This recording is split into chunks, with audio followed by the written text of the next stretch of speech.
Welcome to the channel students. तो आज की वीडियो में हम एक्सप्लेन करने वाले हैं चैप्टर पी ब्लॉक में से बहुत ही इंपॉर्टेंट केस स्टडी की प्रॉब्लम्स। तो इससे पहले हमने solid state and solutions chapter की केस स्टडी प्रॉब्लम्स को ऑलरेडी एक्सप्लेन कर दिया है।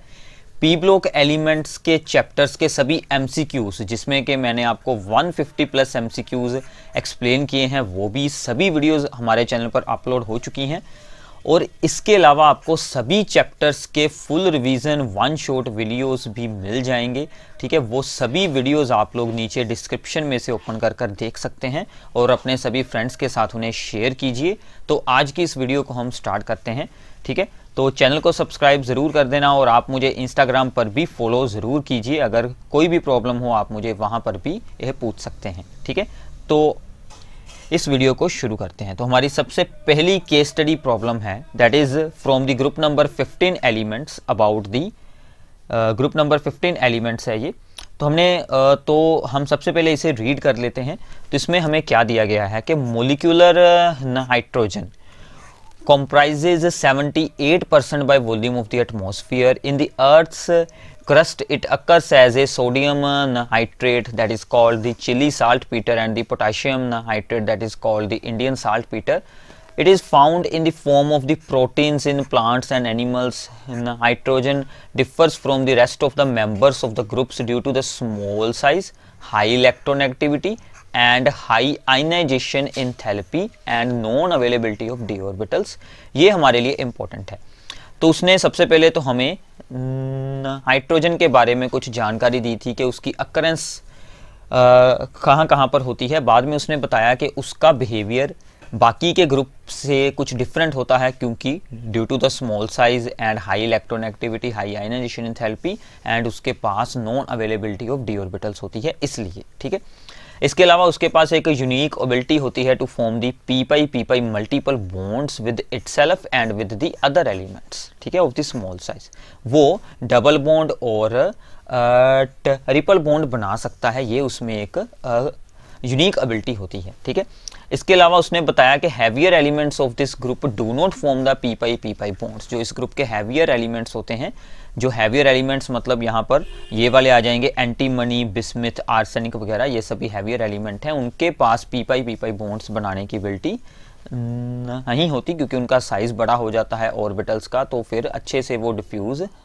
नहीं हो पाते। ठीक है, इसके अलावा उसने बताया कि nitrogen exist as a diatomic molecule with a triple bond between two atoms. तो N2 जो होता है, N2 में क्या होता है कि N में बने होते हैं 3 बॉन्ड्स। ठीक है, इसके अलावा उसने बताया कि ग्रुप नंबर 15 अपने हाइड्राइड्स बनाता है हाइड्रोजन के साथ अटैच होकर EH3 जनरल फार्मूले के, यानी कि NH3, PH3, ऐसे सभी हाइड्राइड्स उसके बनते हैं। And stability of these hydrides decreases from ammonia to bismuth का जो हाइड्राइड होता है, मतलब डाउन द ग्रुप स्टेबिलिटी इनकी डिक्रीज करती है, which can be explained on the basis of the bond dissociation enthalpy. तो इसके साथ आपका एक ग्रुप नंबर 15 का जस्ट ओवरव्यू हो जाता है, उसके एलिमेंट्स के बारे में जानकारी है। तो ऐसे आपको केस स्टडी प्रॉब्लम में कुछ ना कुछ इन्फॉर्मेशन शेयर की जाएगी, आपने उसे एक बार अच्छे से रीड आउट कर लेना है। ठीक है, ऐसा बिल्कुल नहीं होता कि एमसीक्यूज के आंसर इन्हीं में से ही होंगे, इसके साथ रिलेटेड एमसीक्यूज बनाए जाते हैं। तो हम एमसीक्यूज इसके ऊपर जो प्रॉब्लम्स हैं वो शुरू करते हैं। तो हमारे सबसे पहले एमसीक्यूज हैं कि what causes the nitrogen to be chemically inert. हमने रीड किया था कि जो N2 है उसमें क्या बनते हैं, ट्रिपल बॉन्ड बनता है। ठीक है, और इसके अलावा ये जो होता है, ये गैस एक इनर्ट गैस की तरह एक्ट करती है रूम टेम्परेचर पर, ये हमारे लिए इनर्ट होती है, मतलब इसकी रिएक्टिविटी काफ़ी लो होती है। अब उसका रीज़न क्या है? रीज़न क्या है कि ये जो बॉन्ड्स बनते हैं triple bond, these are very strong, इनको ब्रेक करने के लिए काफ़ी हाई एनर्जी चाहिए। तो इसका मेन रीज़न क्या है? High bond energy. ठीक है, ये इसका सही आंसर होगा। जो बाकी के ऑप्शन है कि उसमें मल्टीपल बॉन्ड्स बन जाते हैं इसलिए वो इनर्ट होता है, ऐसा तो फिर ऑक्सीजन में भी होता है, उसमें भी मल्टीपल बॉन्ड्स बन जाते हैं, but oxygen is not inert. ठीक है, absence of the bond polarity वो तो ऑक्सीजन में भी होती है। ठीक है, और शॉर्ट इंटर न्यूक्लियर डिस्टेंस वो तो और भी बहुत सारे ऐसे बन सकते हैं कंपाउंड के जिनमें शॉर्ट इंटरन्यूक्लियर डिस्टेंस हो बट वो रिएक्टिव भी हो सकते हैं। तो मेन रीज़न क्या है, हाई बॉन्ड एनर्जी, बॉन्ड को ब्रेक करने के लिए हाई एनर्जी चाहिए। ठीक है, तो ये बात आप लोगों ने याद रखनी है। सेकंड पूछा गया है ग्रुप नंबर 15 के हाइड्राइड्स के साथ रिलेटेड के लार्जेस्ट बॉन्ड एंगल किस में होता है। अब देखिए कि ये सभी डाउन द ग्रुप ही यहाँ पर अरेंज हुए हैं। ठीक है, आर्सेनिक, बिस्मिथ, यहाँ पर एक एंटीमनी है नहीं बस। ठीक है, तो बॉन्ड एंगल क्या करता है कि डाउन द ग्रुप जाते हुए बॉन्ड एंगल जो है वो डिक्रीज करता है। ठीक है, सो बॉन्ड एंगल डिक्रीजेस, तो इसका मतलब कि अमोनिया का बॉन्ड एंगल सबसे ज़्यादा होगा, तो अमोनिया इसका आंसर है। इसका रीज़न क्या होता है कि ये जो अमोनिया की स्ट्रक्चर है, अगर आप लोगों ने इसे अच्छे से रीड किया होगा तो ये अमोनिया की स्ट्रक्चर होती है। तो यहाँ पर जो बॉन्ड पेयर्स हैं, ठीक है, तो जितना साइज इसका छोटा होता है इस एटम का, ठीक है ना, सेंट्रल एटम का साइज छोटा हो और उसकी इलेक्ट्रो नेगेटिविटी हाई होती है, तो ये बॉन्ड पेयर्स जो हैं वो यहाँ पर इसकी ओर रहते हैं, यानी कि n की ओर रहेंगे, और इसी के कारण इन दोनों बॉन्ड पेयर्स में रिपल्शन हो जाएगी, जिसके कारण के एंगल यहाँ पर हाई हो जाएगा। जैसे जैसे कि हम डाउन द ग्रुप मूव करते हैं तो बॉन्ड पेयर्स जो हैं वो सेंट्रल एटम से दूर चले जाते हैं। ठीक है, due to the low electron activity and the more size. ठीक है, तो इसके साथ क्या होती है कि रिपल्शन उनके बीच जो है वो डिक्रीज हो जाती है। रिपल्शन डिक्रीज होने के साथ एंगल भी छोटा हो जाता है, तो ये बात आप लोगों ने याद रखनी है। तो अमोनिया का सबसे ज़्यादा एंगल रहेगा। ठीक है, तो ये हमारा ऑप्शन बन जाएगा। क्लियर है, तो आगे चलते हैं। Which is true regarding the hydrogen, इसके लिए कौन सी स्टेटमेंट सही है। इसकी इलेक्ट्रॉन एक्टिविटी लो होती है, दिस इज द रोंग। इसकी हाई होती है electron activity. Has low ionisation enthalpy, ये भी रोंग है। इसकी हाई आयनाइजेशन एंथैल्पी होती है because it is a non metal. D orbitals available होते हैं, नो, इसके पास नो डी ऑर्बिटल्स। ठीक है, ये हमने अभी अभी रीड किया है। Ability to form the p pi bonds, ये उन्होंने हमें बताया ही था कि इसके पास यूनिक एबिलिटी है कि ये मल्टीपल बॉन्ड्स बना सकता है। ये तो आपके केस स्टडी में से ही हमें डायरेक्टली आंसर इसका मिल चुका है। ठीक है, इसके बाद है हमारा fourth MCQ, that is the which of the following compound does not exist, इनमें से कौन सा कंपाउंड एग्जिस्ट ही नहीं करता, ये हमें बताना है। PCl5 एग्जिस्ट करता है, R3 यानी कि अल्काइल ग्रुप से जुड़े हुए हैं, P डबल बॉन्ड O, कुछ ऐसा कंपाउंड है P double bond O R3, ये भी एग्जिस्ट हो सकता है because phosphorus can make 5 bonds. ठीक है, फॉस्फोरस के 5 बॉन्ड बन सकते हैं। NCl5 this does not exist, क्योंकि जो N होता है इसकी मैक्सिमम कोवैलेंसी, यानी कि ये मैक्सिमम कितने बॉन्ड्स बना सकता है, दैट इज अप टू 4, क्योंकि इसके पास डी ऑर्बिटल्स हैं नहीं, तो ये अपनी वैलेंसी को, कोवैलेंसी को 4 से ज़्यादा एक्सटेंड नहीं कर सकता। अगर डी ऑर्बिटल्स होते, एम्प्टी होते, तो वो फिर आगे बॉन्ड्स बना सकता था, जैसे कि फॉस्फोरस के केस में होता है। तो ये बात आप लोगों ने याद रखनी है। सो सी इज़ अवर राइट ऑप्शन। ठीक है, NCl5 डज नॉट एग्जिस्ट, तो जिसमें भी N के 5 बॉन्ड बनते हो that compound does not exist. ठीक है, क्लियर है, तो ये बात आप लोगों ने याद रखनी है। एक और है, इसमें से असर्शन रीजन की प्रॉब्लम पूछी गई है कि फ्रॉम आर्सेनिक टू बिस्मिथ जब हम मूव करते हैं डाउन द ग्रुप, ठीक है, कौन कौन से एलिमेंट होते हैं, तो ये सभी एलिमेंट्स होते हैं। ठीक है, ग्रुप नंबर 15 के आर्सेनिक टू बिस्मिथ जब हम मूव करते हैं, there is large increase in the covalent radius. अब देखिए down the group atomic size तो इंक्रीज होता है, राइट है, but there is not large increase, there is a small increase in the radius. तो ये स्टेटमेंट हमारी रॉन्ग हो गई, असर्शन रॉन्ग है।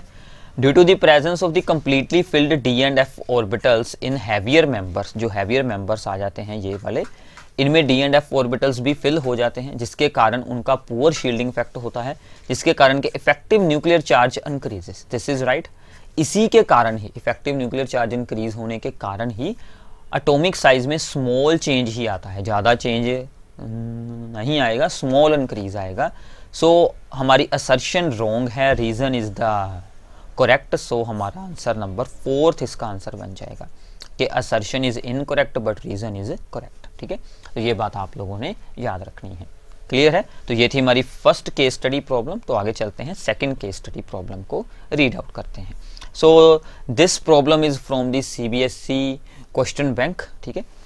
तो इसको रीड करते हैं। In the last 10 years much has been learned about the molecular structures of the elemental sulfur, ठीक है। सल्फर के साथ रिलेटेड है, मतलब ग्रुप नंबर 16 में से है। It is now known that many different types of rings sufficiently metastable to exist at a room temperature. उसके बहुत सारी फॉर्म्स हैं जो कि रूम टेम्परेचर पर स्टेबल रहती हैं। It is known that at high temperature the equilibrium composition allows for a variety of rings and chains to exist in the comparable concentration। कि room at A high temperature क्या होता है कि उसमें एक इक्विलिब्रियम बन जाता है डिफरेंट रिंग्स और चेन्स की जो उसकी स्ट्रक्चर्स होती हैं। And it is known that at the boiling point and above the vapour as well as the liquid contains small species with 3, 4 and 5 atoms, ठीक है। वेपर्स जब उसके बनते हैं तो उसमें S2, S3 जैसे एटम्स भी हमें देखने को मिलते हैं, ठीक है। तो सल्फर के पास same number of the valence electrons होते हैं जितने के ऑक्सीजन के पास होते हैं, दोनों के पास 6 होते हैं, ठीक है। सो therefore S2 and S3 have the physical and the chemical properties analogs to those of the oxygen and ozone। जैसे O2 और ओजोन की प्रॉपर्टीज़ होती हैं वैसे ही S2 और S3 की होती हैं। और S2 की हमें ground state molecular electronic configuration यहाँ पर बताई गई है, bonding orbitals, anti bonding orbitals वाली, जो कि आप लोगों ने क्लास 11th में रीड की हुई है, चैप्टर नंबर 4 में।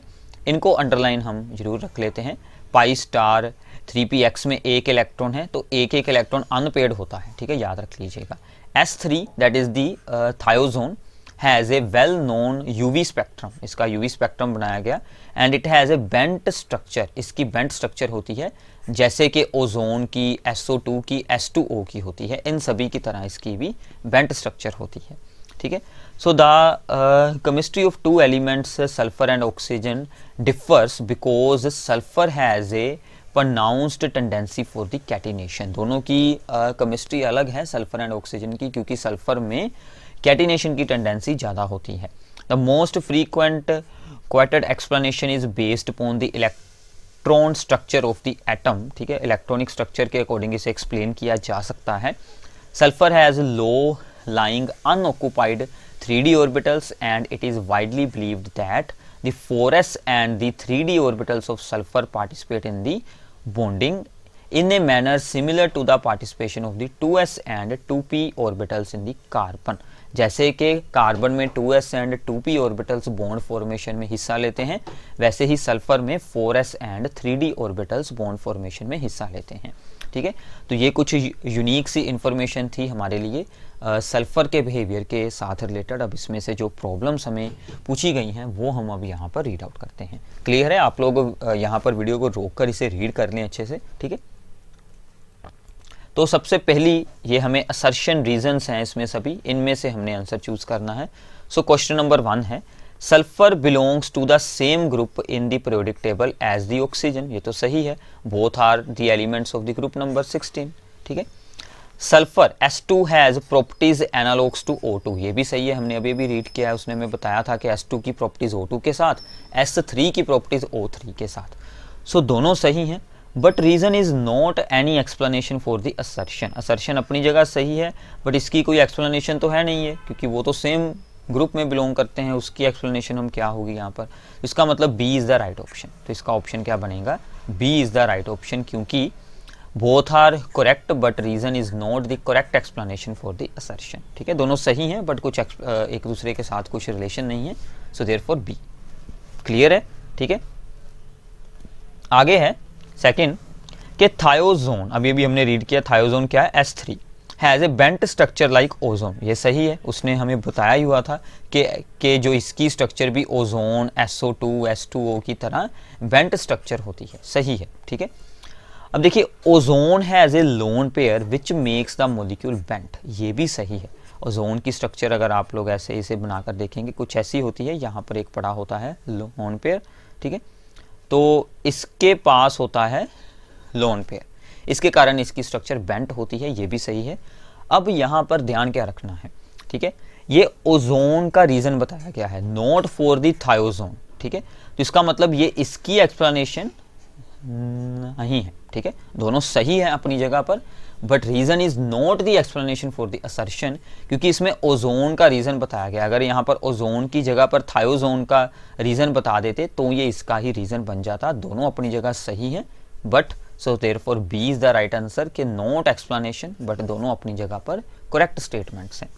क्लियर है। सिर्फ इसी में ही स्टूडेंट्स को होती है कंफ्यूजन कि ए आएगा या बी आएगा। ये आप लोगों ने अच्छे से सोचकर रिलेट कर लेना है तो आपको आइडिया हो जाएगा, ठीक है। प्रैक्टिस के साथ ही सारा काम होगा। अब देखिए कि ऐसा बिल्कुल नहीं होता कि आपको सेम प्रॉब्लम ही एग्जाम में आ जाएगी। आपको कॉन्सेप्ट को अंडरस्टैंड करना है, ठीक है। आपको सोल्विंग का जो रूल्स हैं, जो सोल्विंग का वे है, उसे सीख लेना है। इसीलिए मैं आपके लिए ये वीडियोज़ डिटेल में बना रहा हूँ कि आपको अंडरस्टैंडिंग हो जाए कि कैसे हमें आंसर्स को यहाँ पर सेलेक्ट करना है। एग्ज़ाम में कोई भी प्रॉब्लम बना सकते हैं किसी भी टॉपिक में से, बट इतना ज़रूर है कि अगर आप लोगों ने चैप्टर को रीड किया है तो आपको आंसर्स आराम से आते होंगे, रिलेटेड चीज़ें होंगी सभी। सिर्फ थोड़ा सा एग्ज़ाम में उन्होंने कुछ न्यू प्रॉब्लम बनाती होती हैं, इसलिए कुछ थोड़ा बहुत वहाँ पर चेंज किया जाएगा, ठीक है। आगे है थर्ड कि S2 is the paramagnetic in nature. This is right one, क्योंकि हमें सल्फर की जो है वो मोलिकुलर जो इलेक्ट्रॉनिक कन्फिगरेशन बताई गई थी, वहाँ पर क्या बताया गया था कि पाई स्टार 3px और 3py में 1 इलेक्ट्रॉन था। मैंने आपको उसी वक्त कहा था कि इसे अंडरलाइन कर लीजिए। तो वो जो होता है 1 इलेक्ट्रॉन, वो इलेक्ट्रॉन अनपेड होते हैं, वही इलेक्ट्रॉन इसे क्या बना देते हैं, पैरामैग्नेटिक। सो दोनों स्टेटमेंट्स राइट हैं और ये इसी का ही रीज़न है, क्योंकि इसने बताया है कि S2 के पास अनपेड इलेक्ट्रॉन है, इसीलिए ही वो पैरामैग्नेटिक है। तो फिर इसी का रीज़न हुआ, तो A is the right answer, ठीक है। तो ये मैं आपको अभी दिखा देता हूँ कि हमारा जो पैराग्राफ था उसमें यहाँ पर ये चीज़ इसने बताई हुई थी, ये रहा, ठीक है। यहाँ पर ये वाली जो है वो टर्म मैंने आपको यहाँ से बताया था कि इसे अंडरलाइन कर लें, तो यहाँ पर ये हमें इंफॉर्मेशन शेयर की गई थी। क्लियर है। तो ये तो इसका आंसर A बन जाएगा, ओके। तो आगे करते हैं इसके साथ रिलेटेड फोर्थ प्रॉब्लम। इसमें बताया गया है कि sulphur has a greater tendency for the catenation than oxygen. ये भी गिवन जो दिया गया था पैराग्राफ, उसी के अंदर इसने बताया था कि सल्फर की कैटिनेशन की टेंडेंसी ज़्यादा होती है। No problem. 3d and 4s orbitals of the sulphur have same energy. This is wrong, ठीक है। 3d 4s ऑर्बिटल्स की एनर्जी डिफरेंट होती है, ये बात आप लोगों ने याद रखनी है। तो इसका मतलब ये तो अब आपके लिए सिंपल हो जाएगा कि assertion is the correct but reason is wrong, so therefore C is the right option, ठीक है। तो इसमें तो हमारा सिंपली हो गया कि C is the right option, okay. तो आगे चलते हैं। क्लियर है। इसके बाद हमारी third case study problem. So this is related to the halogen. So group number 17 में से है, ठीक है। So the halogens have the smallest atomic radius in their respective periods. सही है, ठीक है। The atomic radius of the fluorine is extremely small. All the halogen exhibit the -1 oxidation state, इन सभी में होती हैं, ठीक है। तो they are strong oxidising agents, इसे अंडरलाइन कर लीजिएगा, ठीक है, बाद में काम आ सकता है। Have the maximum negative electron gain enthalpies, ठीक है, उनकी सबसे ज़्यादा इलेक्ट्रॉन गेन एंथैल्पीज होती हैं नेगेटिव में। Among the halogens, fluorine show anomalous behavior in many properties. For example, electronegativity and ionization enthalpy are higher for fluorine than expected values, whereas bond dissociation enthalpy, melting point, boiling point and electron gain enthalpy are quite lower. ये underline कर लीजिए कि fluorine की electron gain enthalpy क्या होती है, लो होती है, ठीक है, देन दी क्लोरीन। एक्सपेक्टेड था कि उसकी हाई होगी, बट एक्सपेक्टेड से लो होती है। And halogens react with hydrogen to give the यहाँ पर hydrogen halides and combine among themselves to form the number of compounds of the type XX', XX'3 and ऐसे ही 5, 7. These are called the interhalogen compound। मतलब halogen के साथ जुड़कर इंटरहेलोजन compound बनाता है। इसके अलावा अपने हाइड्रेट्स बनाता है। मतलब पूरे ग्रुप नंबर 17 का एक उन्होंने शॉर्ट में ओवरव्यू आपको बता दिया है, ठीक है। क्लियर है। तो आगे शुरू करते हैं इसके साथ रिलेटेड प्रॉब्लम्स को। तो सबसे पहला एमसीक्यू है कि halogen with highest negative electron gain enthalpy. ये हमने आपको अभी बताया, अभी हमने रीड किया कि फ्लोरीन की इलेक्ट्रॉन गेन एंथैल्पी लो होती है, तो फ्लोरीन एक्सपेक्टेड था, उसकी लो हो गई, सो देयरफॉर क्लोरीन की सबसे ज़्यादा रहेगी। सो क्लोरीन की पूरे पीरियोडिक टेबल में से highest negative electron gain enthalpy होती है। फ्लोरीन की लो होने का क्या कारण है? एक्सट्रीमली स्मॉल साइज, ठीक है। तो इसका एक्सट्रीमली जो है वो यहाँ पर स्मॉल साइज होता है, ठीक है, इसलिए इसकी इलेक्ट्रॉन गेन एंथैल्पी लो हो जाती है, क्योंकि इलेक्ट्रॉन गेन होने को आता है तो जो अंदर इलेक्ट्रॉन्स होते हैं उनको रिपल्शन फील होती, उनसे उसको रिपल्शन मिलती है, इसलिए, ठीक है। तो सेकंड है, which of the following statement is not true, इनमें से कौन सी स्टेटमेंट रॉन्ग है वो हमें देखना है।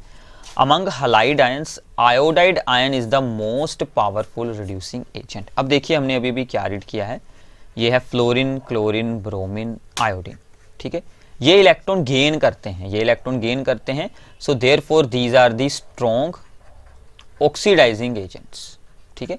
तो सबसे स्ट्रॉन्ग ऑक्सीडाइजिंग एजेंट ये होता है, और डाउन द ग्रुप जाएंगे तो ये इनकी टेंडेंसी हो जाएगी डिक्रीज, ठीक है, इतना क्लियर है।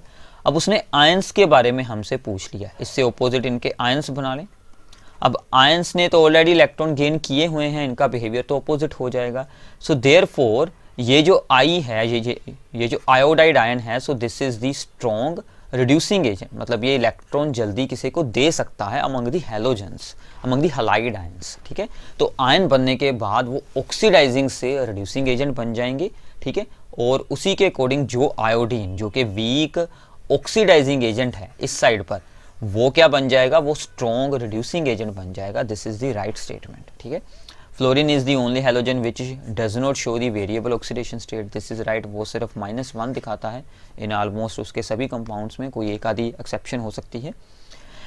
And HOCl is a stronger acid than the HBrO, this is right, because chlorine की जो इलेक्ट्रो नेगेटिविटी ज़्यादा होती है इसलिए वो स्ट्रॉन्ग एसिड बनता है।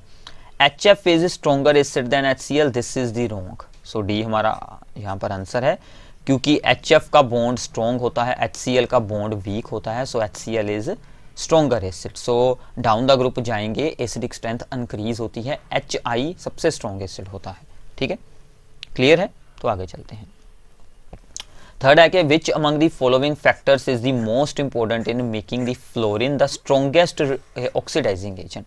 अब देखिए ऑक्सीडाइजिंग एजेंट फ्लोरीन को स्ट्रॉन्ग बनाने में दो फैक्टर्स हैं, एक तो लो बॉन्ड डेसोसिएशन एंथैल्पी, ठीक है, एक तो इनकी बॉन्ड डेसोसिएशन एंथैल्पी लो होती है, और सेकंड होती है कि जब बॉन्ड ब्रेक होने के बाद फ्लोरीन इलेक्ट्रॉन गेन कर कर F जो आयन बनाता है, और इस F आयन की हाइड्रेशन होती है, ठीक है, इसका एक्वस मतलब इसकी फॉर्म बन जाती है, इसको हम बोलते हैं हाइड्रेशन एंथैल्पी।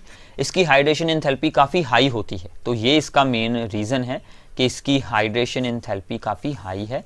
वो इसका मेन रीज़न ही अज्यूम किया जाता है कि due to the large value of the hydration enthalpy it is the strongest oxidising agent. वैसे बॉन्ड डेसोसिएशन एंथैल्पी भी आ सकता है, बट ये उससे भी ज़्यादा इंपॉर्टेंट होती है, ठीक है।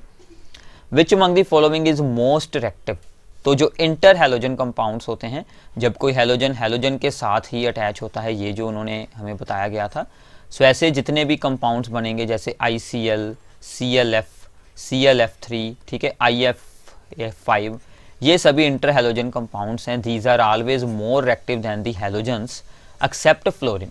फ्लोरीन को छोड़कर क्लोरीन, ब्रोमीन, आयोडीन सभी से ज़्यादा रिएक्टिव होते हैं इंटर हैलोजन कंपाउंड। तो ये हमारा आंसर बन जाएगा, क्योंकि दो डिफरेंट हैलोजन्स का बॉन्ड हमेशा वीक बनता है दैन दी टू सिमिलर जो होते हैं हैलोजन्स, ठीक है, क्लियर है अभी। तो आगे चलते हैं। Which one of the following order is not in accordance with the property stated against it, ठीक है, हमें रॉन्ग स्टेटमेंट यहाँ पर सिलेक्ट करनी है। एसिडिक प्रॉपर्टी मैंने आपको बताया था, HI सबसे स्ट्रॉन्ग है HBr, क्योंकि इसका बॉन्ड वीक होता है, ये सही है। इलेक्ट्रो नेगेटिविटी फ्लोरीन की हाईएस्ट होती है, फिर क्लोरीन की, फिर ब्रोमीन की, फिर आयोडीन की, ये भी सही है। बॉन्ड डेसोसिएशन एनर्जी फ्लोरीन की लो होती है, सो this is the wrong one. तो ये हमारा आंसर आएगा C, और ऑक्सीडाइजिंग पावर वाला भी सही है, सो C is our right answer, क्योंकि बॉन्ड डेसोसिएशन एंथैल्पी में क्या होता है, क्लोरीन की हाईएस्ट होती है, फिर ब्रोमीन की होती है, और फिर आता है फ्लोरीन, और एंड में आता है आयोडीन, ठीक है। तो फ्लोरीन जो है वो यहाँ पर क्योंकि फ्लोरीन बहुत ही छोटा है साइज में, तो जो नॉन बॉन्डिंग इलेक्ट्रॉन्स हैं वो एक दूसरे को रिपेल कर कर बॉन्ड को वीक बना देते हैं, इसलिए उसकी बॉन्ड एसोसिएशन एंथैल्पी लो हो जाती है। क्लियर है? तो ऐसे आई थिंक कि आपका एक प्रॉब्लम में ही पूरा ग्रुप एक बार रिवाइज हो जाता है, तो आप लोगों ने ध्यान से सुनना है, ठीक है, ताकि आप लोगों को अच्छे से ये सब कुछ अंडरस्टैंड हो जाए। तो आगे चलते हैं हमारी fourth case study problem. This is also from the CBSE question bank, ठीक है। तो जो प्रॉब्लम जो है वो हमने यूज़ की है सीबीएसई क्वेश्चन बैंक में से, वो मैं आपको साथ में ही बता रहा हूँ, ठीक है। तो रीड कर लीजिए, ये है about the noble gases group number 18, ठीक है। इसमें उन्होंने बताया है कि काफ़ी सारे अटैम्प्ट हो रहे हैं नोबल गैसेस के साथ रिलेटेड स्टडी में। इन It was not until the 1962 that this dogma was shattered when Bartlett in the Canada published the first stable noble gas compound xenon platinum fluoride का कॉम्प्लेक्स उसने सबसे पहली बार बनाया था, ठीक है, in the 1962. This discovery triggered a worldwide frenzy in this area, and within short time span many new xenon, radon, krypton compounds were prepared, ठीक है। The recent discoveries show that ability of xenon to act as a ligand. अब ये क्या होते हैं? So what is the ligand? ये ऐसे compound होते हैं which can make the coordinate bond with some central metal atom, ठीक है। तो ये क्या बना सकते हैं? कोऑर्डिनेट बॉन्ड्स बनाते हैं with some central metal atom के साथ, कोऑर्डिनेट बॉन्ड बनाकर एक कॉम्प्लेक्स टाइप चीज बना लेते हैं, ठीक है। सो xenon भी इसी तरह एक्ट कर सकती है, ठीक है। The discovery by the Seppelt's group that more than one xenon atom can attach itself to a metal centre, which in this case of gold leads to surprisingly stable gold xenon bonds, ठीक है। Gold के साथ उन्होंने xenon के bonds बनाकर एक stable complex बनाया AuXe4 2 positive, जिसमें के 4 xenon लिगेंड्स अटैच थे, ठीक है। एंड गोल्ड अपनी 2 पॉजिटिव जो है and in the square planar arrangement में वहां पर प्रेजेंट था, ठीक है। स्क्वायर प्लेनर 4 उसके साथ जुड़े हुए हैं, 2 पॉजिटिव उसकी ऑक्सीडेशन स्टेट है, और इनकी जो बॉन्ड्स हैं वो 274 पिकोमीटर के थे। This discovery provides not only the first example of the multiple xenon ligands but also represent the first strong metal xenon bond. तो ये कुछ ऐसी डिस्कवरी थी जिसमें कि फर्स्ट टाइम मेटल और xenon के बॉन्ड्स के साथ एक कॉम्प्लेक्स बनाया गया था, जिसमें एक से ज़्यादा मेटल और xenon के बॉन्ड बने हुए थे और गोल्ड के साथ इसे बनाया गया था। ये डिस्कवरी 2001 के जो है यहाँ पर आर्टिकल में उन्होंने बताई थी, तो वो उन्होंने नीचे हमें बताया हुआ है। तो ये आपके लिए जो है एक काफ़ी ज़्यादा प्रैक्टिकल इन्फॉर्मेशन यहाँ पर बताई गई है। तो आई थिंक कि बहुत ही अच्छा है ये कि सीबीएसई ऐसी चीज़ों को भी स्टूडेंट्स को बता रहा है, ताकि आपका इंटरेस्ट बना रहे, रिसर्च की ओर आपका इंटरेस्ट जो है वो जाए यहाँ पर। तो इसके साथ रिलेटेड अब कुछ MCQs हैं, वो हम यहाँ पर सोल्व करते हैं, ठीक है। तो सबसे पहला MCQ है कि in the complex this one xenon act as a, तो हमने रीड किया 2-3 बार, xenon क्या एक्ट करता है? xenon act as a ligand. ये क्या है? Which can make the coordinate bonds, that is which can donate its electron pair to the central metal atom gold. Central metal atom gold को xenon अपने electron pairs है वो donate कर कर यहाँ पर बॉन्ड्स बना सकता है। So these bonds are the coordinate bonds. So this is the complex, ठीक है। ये स्क्वायर प्लेनर अरेंजमेंट में है। So therefore it act as a ligand, और गोल्ड क्या एक्ट कर रहा है? Gold is the central atom, ठीक है। The formation of this compound, ठीक है, सबसे पहले ये था compound, is the basis of the formation of the xenon fluoride. तो जो उन्होंने xenon का बनाया था कंपाउंड, अगर आप लोगों ने बुक में अच्छे से रीड किया है, तो इसका बेसिस यही बना था। पहले ऑक्सीजन का बना था, फिर उन्होंने xenon का बना लिया। ऐसा क्यों हुआ? मतलब उसे क्या आइडिया आया कि अगर ऑक्सीजन का बन गया है तो xenon का भी बन सकता है? क्यों आइडिया आया था? Because oxygen gas O2 and xenon have the comparable ionisation enthalpy. इन दोनों की आयनाइजेशन एंथैल्पी एक जैसी होती हैं, इसलिए उनको ख्याल आया और उसने नील बार्टलेट ने फिर xenon के कंपाउंड्स भी बना लिए, ठीक है। क्लियर है? तो ये बात आप लोगों ने याद रखनी है। Third one is the compounds of the noble gases except are known. किस नोबल गैस के कंपाउंड बने हैं, ये तो आप लोगों ने सिंपली अभी रीड किया है, जीनोन के। ठीक है, तो जीनोन के ही स्टेबल कंपाउंड्स बनते हैं। वैसे तो क्रिप्टन के भी कुछ एक दो कंपाउंड्स बनाए गए हैं, बट मोस्टली जीनोन के कंपाउंड्स ही बनाए जाते हैं। Xenon in is a dash ligand. अब देखिए इसमें ऑप्शन दिए गए हैं एबिडेंटेड, बाइडेंटेड, यूनिडेंटेड, हेक्साडेंटेड। तो एबिडेंटेड क्या होते हैं, विच हैव टू साइड्स। ठीक है, जिसके पास दो अटैकिंग साइड्स हो, मतलब वो दो साइडों से बॉन्ड्स बना सकता हो, जैसे कि CN होता है, हमने रीड किया है हैलोल्केन्स चैप्टर में, NO2 होता है। So these are the evident, जो कि एबिडेंटेड होते हैं, दो ऑप्शन होते हैं बट एक टाइम में एक ही यूज़ करते हैं। बाइडेंडेंट जो कि एक बार में ही दो बॉन्ड्स बनाए, ठीक है, एक बार में दो इलेक्ट्रॉन पेयर डोनेट कर कर दो दो बॉन्ड बना ले। यूनिडेंटेड जो कि एक बॉन्ड बनाए, और हेक्साडेंटेड जो कि 6 बॉन्ड बनाए। तो हमारे वाला तो एक ही बना रहा है जीनोन, तो ये बन गया यूनिडेंटेड। ठीक है, तो ये बनेगा यूनिडेंटेड लिगेंड। ठीक है, तो ये थी आपके लिए केस स्टडी प्रॉब्लम्स। मैंने आपको 4 केस स्टडी प्रॉब्लम्स यहाँ पर एक्सप्लेन की हैं। आई होप कि आपको अच्छे से अंडरस्टैंडिंग हो गई होगी। तो प्लीज़ अपने सभी फ्रेंड्स के साथ इसे शेयर कीजिए, चैनल को सब्सक्राइब कर दीजिए, और नीचे डिस्क्रिप्शन में आपको बाकी सभी इंपॉर्टेंट वीडियोस मिल सकती हैं। और नीचे डिस्क्रिप्शन में आपको हमारा एक व्हाट्सएप का फ़ोन नंबर है बताया गया, उस पर सिर्फ अगर आपको कोई प्रॉब्लम है, अगर आपको किसी चैप्टर के नोट्स चाहिए, क्योंकि जो हमारे चैप्टर नोट्स हैं वो आप लोग हमसे बाय कर सकते हैं, और अभी उसके ऊपर एक स्पेशल ऑफर चल रहा है और आपको वो स्पेशल प्राइस पर मिल जाएंगे। और बाकी जो MCQs वगैरह की होते हैं PDF फाइल्स, वो आप लोगों को डिस्क्रिप्शन में ही दे दी जाएंगी, बिल्कुल फ्री ऑफ कॉस्ट। तो आप लोगों को इसी से ही क्वालिटी के बारे में पता हो जाएगा। और वैसे भी मैंने सभी चैप्टर्स की 1 शॉट वीडियोस बनाई हुई हैं, उसमें जो नोट्स यूज़ किए गए हैं वही सेम नोट्स की आपको एक PDF फाइल्स दी जाएंगी। तो उनको आप लोग प्रिंट आउट करवा कर उनसे अच्छे से रीड आउट कर सकते हैं अपने रिवीजन के लिए। और वैसे भी उसमें सभी कुछ इंपॉर्टेंट बताया गया है जिस पर बेस्ड MCQ आ सकते हैं। सो अगर आप लोगों को वो नोट्स चाहिए तो आप लोग नीचे व्हाट्सएप पर उस फ़ोन नंबर पर कॉन्टैक्ट करें, तो आपको वो नोट्स मिल जाएंगे। ठीक है, so thanks for watching this video. I hope कि आपको अच्छे से अंडरस्टैंडिंग हुई होगी। थैंक यू, एंड शेयर ज़रूर कीजिए और नीचे कमेंट ज़रूर कीजिए, उसके साथ हमें भी फ़ायदा होगा और आपका भी सपोर्ट हमें मिलता रहेगा। नीचे कमेंट्स में हमें ज़रूर बताइए कि आप लोग वीडियोस को अच्छे से सुनते हैं या फिर नहीं। Thank you.